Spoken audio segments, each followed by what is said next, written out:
Lamun aya jelema nu manfaatkeun musibah nu terjadi di pernikahan Aula jeung Teh Putri dijadikan bahan jang nyerang KDM, berarti eta jelema teh teu gablek polo, teu gablek otak, eta jelema teu boga empati sama sekali. Nu aya dina isi kepalana ngan saukur kumaha carana nya ngajatuhkeun KDM, rek kumaha carana oge teu paduli eta teh musibah ke, teu paduli carana kumaha, yang penting mah nama KDM teh rusak. Nu kos kitu teh apalin musibah teh teu bisa diulah-ulah. Anu ngaranna maot teu mengenal waktu. Ayeuna mah geus hayu urang berdoa semoga keluarga yang ditinggalkan diberikan ketabahan dan para korban yang meninggal semoga diterima iman Islamnya. Adapun yang lainnya, Bapak KDM sudah mengatakan akan bertanggung jawab sepenuhnya terhadap keluarga korban yang ditinggalkan.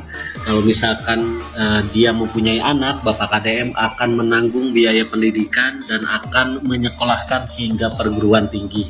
Dan saya sebagai masyarakat Jawa Barat ikut berduka cita atas musibah yang menimpa masyarakat Garut. Ya, semoga kejadian seperti ini tidak terjadi lagi di kemudian hari. Ya, kalau nanti kan Pak, kalau kita pada akhirnya kita bicara soal itu kan, ya apa takdir ya jalannya.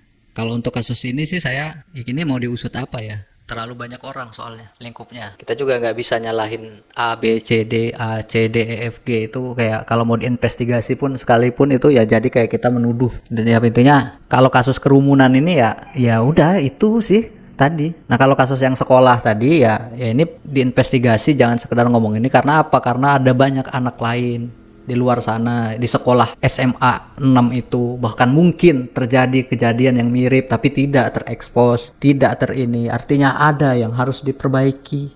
Bukan cuma di sana ya, di semua sekolah gitu loh. Kalau udah ada muncul kejadian hal-hal yang kayak kemungkinan ini masalah ya, waktu mumpung masih kecil ya harus langsung ditelusur gitu, ini kenapa gitu loh. Supaya ya tadi, karena kadang-kadang hal yang buruk satu itu bisa mempengaruhi murid-murid yang lain kalau itu soal keburukan. Ada satu anak suka bolos, suka ngerokok, ngajak temen, yang satunya enggak, ini akhirnya jadi banyak. Karena udah jadi banyak, jadi males diurusin, akhirnya nggak diurusin, bodoh amat, terjadi gitu loh. Ya sama ya, Kang Amirullah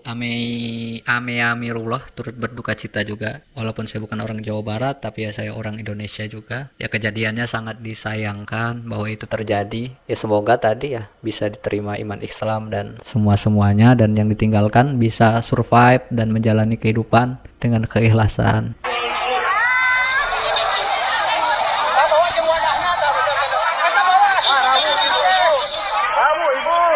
Oh iya sih, ini luar biasa sih ini. Tidak ada antriannya, tidak ada apa sih namanya? Tidak ada sekat dan lain-lain. Memang sangat ya, kita bisa bilang ya kurang proper gitu. Ya, ini lihat kerumun itu ya. Ini mereka antrinya dari sebelah mana? Apa dari kiri, apa ini dia antrinya dari sebelah sini ke sini gitu. Tapi kalau mau dibuat antri ini bakalan panjang sampai ke mana gitu. Gimana sistem bentukannya itu? Apa ya, tapi kan ini udah terjadi ya. Cuma kalau mau bilang ininya ya, apa dipalang muter dari sini ke sini, nanti orang bakalan muter set gitu atau bagaimana gitu. Tapi ya udah terjadi, ya udah. Ya semoga kedepannya atau siapapun orang yang punya uang yang mau berbagi, tetap dipikirin bagaimana berbaginya supaya tidak menimbulkan hal-hal yang malah niat baik itu malah menjadi sesuatu yang jadi kita sesali gitu. Enggak sih. Nya aku mah ambil lepatan.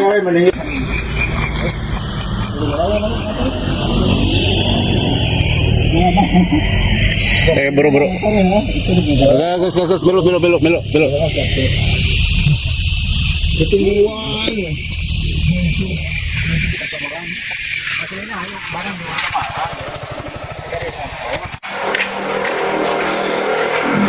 Polres Subang tangkap pelaku pungli kompensasi pedagang nanas. Oknum aktivis MH yang diduga melakukan pungli terhadap pedagang nanas penerima dana kompensasi dari program Bank Jabar Peduli.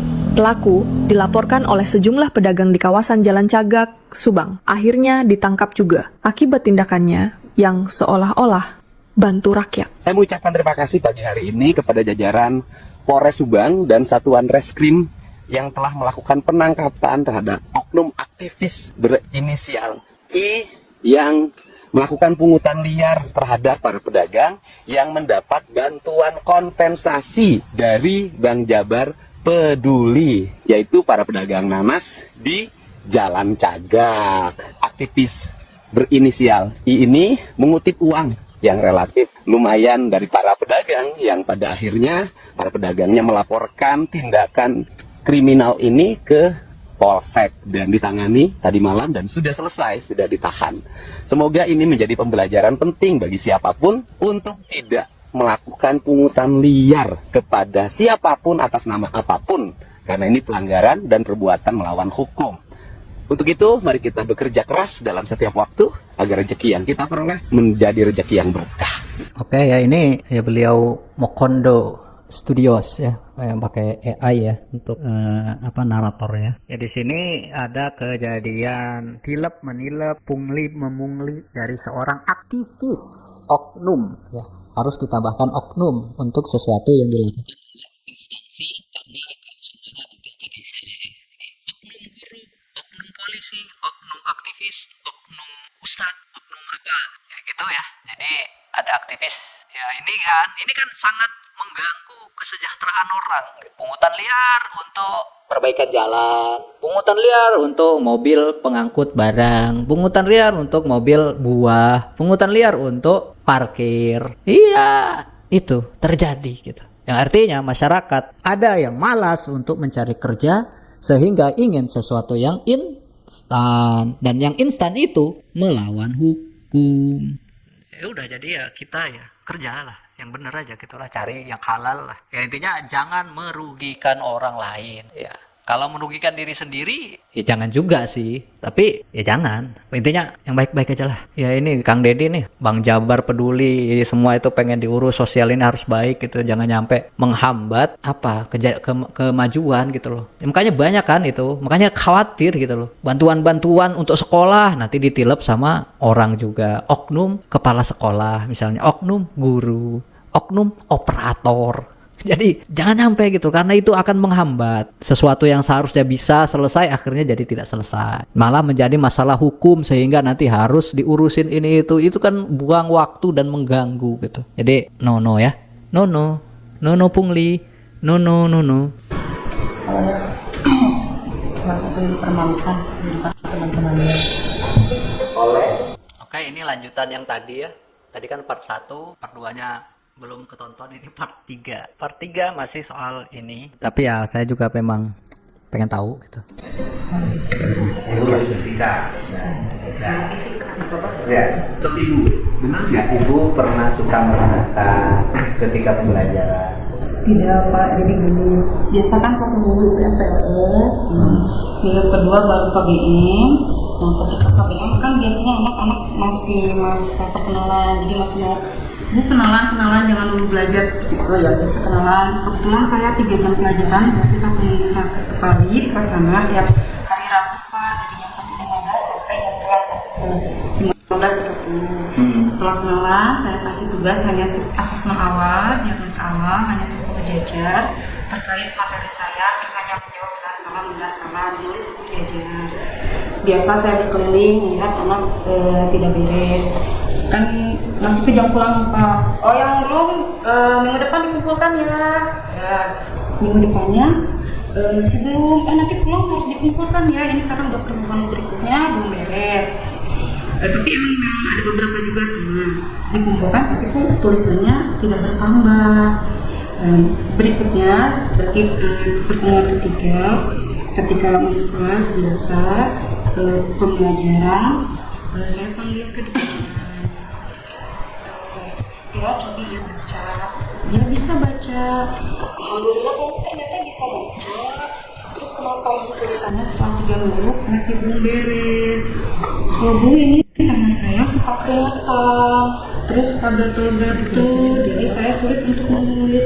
Ya udah lain kali belajarnya lebih rajin, keluar nggak kuat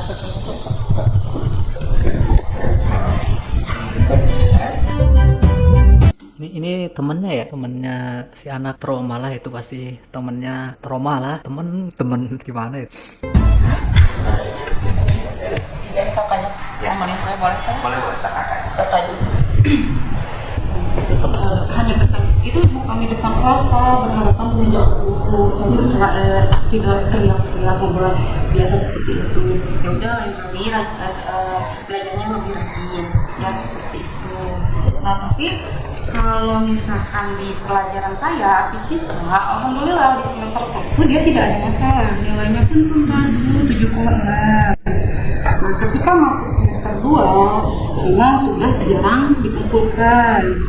Biasa sebulan sebelum PAT saya suka ke semua kelas juga di absen satu-satu, ini belum cepat-cepat. Ibu tidak mau ketika PAT berlangsung masih ada hutang tugas gitu Pak ya, ini demi ya biar anak tuntas dalam pembelajaran. Di akhir pembelajaran ada dia masuk Ya kan kalau kayak gitu kan artinya kamu tahu catatannya Bu Guru. Oh ini ada orang yang ngumpul tugas. Kamu periksa satu-satu nih. Kenapa belum ngumpul tugas? Males. Kenapa?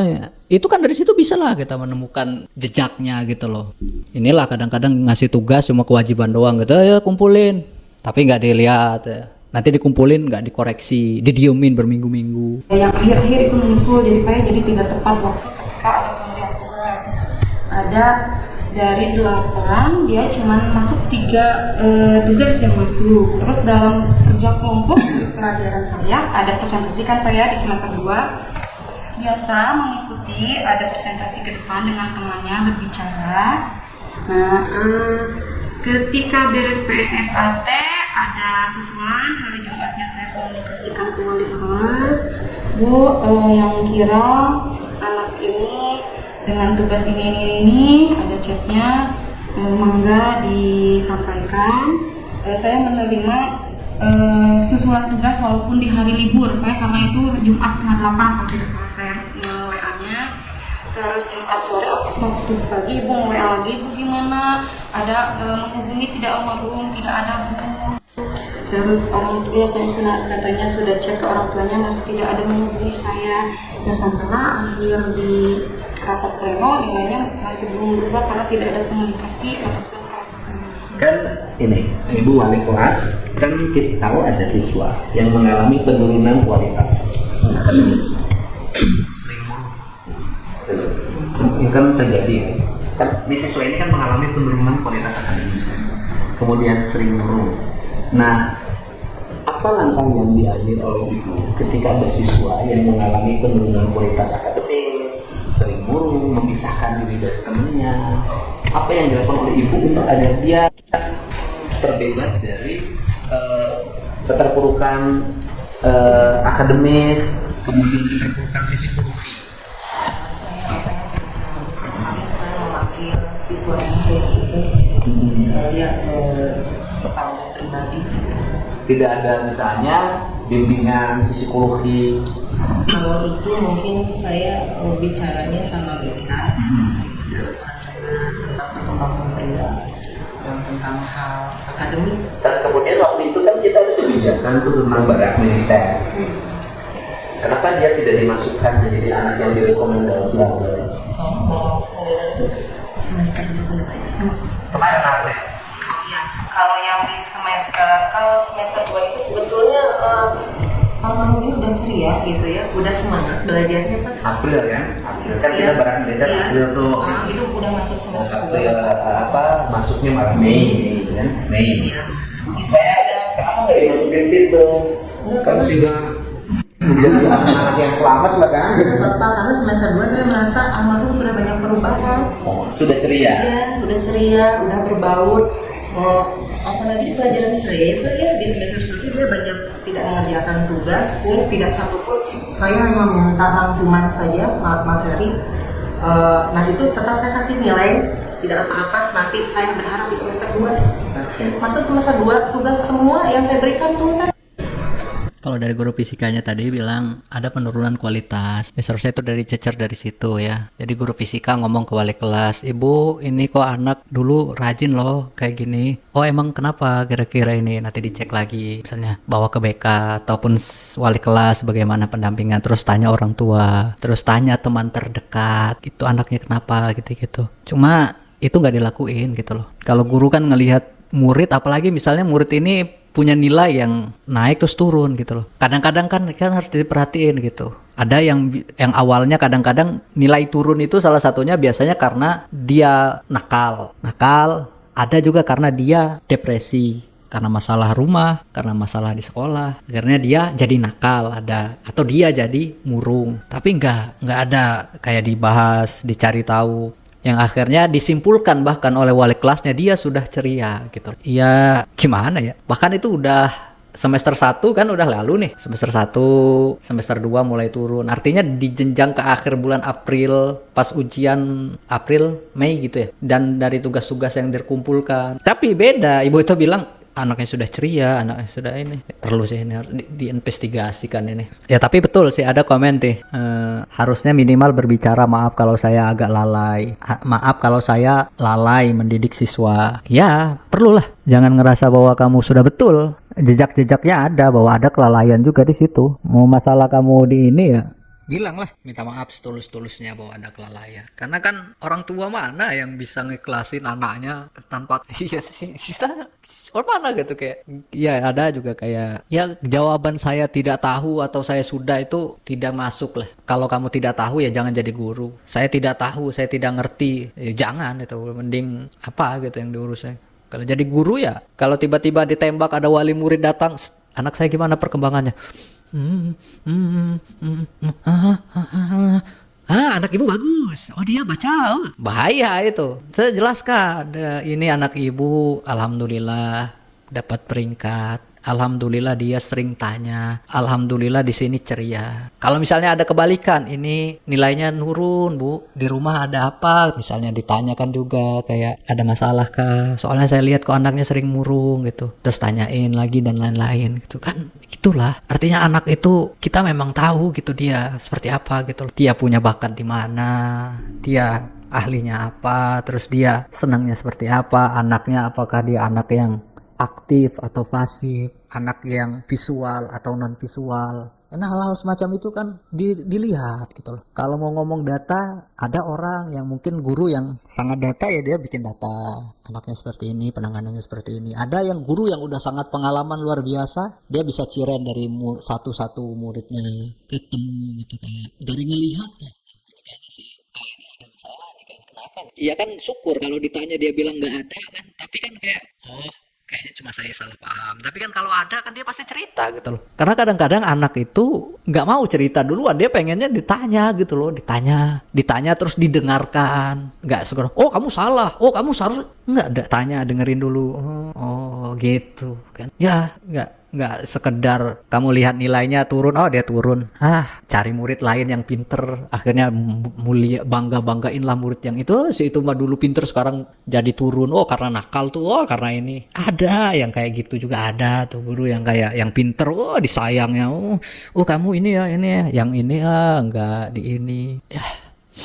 Gimana gitu ya, haruslah yang penting ya sekolah itu harus punya guru yang kompeten, profesional dan punya nurani, nggak cuma sekedar profesional nurani, keilmuan bahas pedagogik lah atau apa yang ini itu, tapi tidak ada ininya ya repot juga gitu. Nanti muridnya ngerobot, nggak ada perasaan. Ya itu sih guru. Itu salah satu profesi yang sangat luar biasa mulia yang kalau kamu guru respect gitu. Saya respect lah sama guru itu. Apalagi ngelihat keikhlasannya dan cara dan ininya tuh kayak ya luar biasa gitu. Tapi kalau ngeliat guru yang kayak gini ya sedih gitu loh. Kita mau ngebahas anak-anak kita yang kita titipkan di sekolah itu, kalau ternyata gurunya sendiri nggak nganggap dia anak, ya gimana?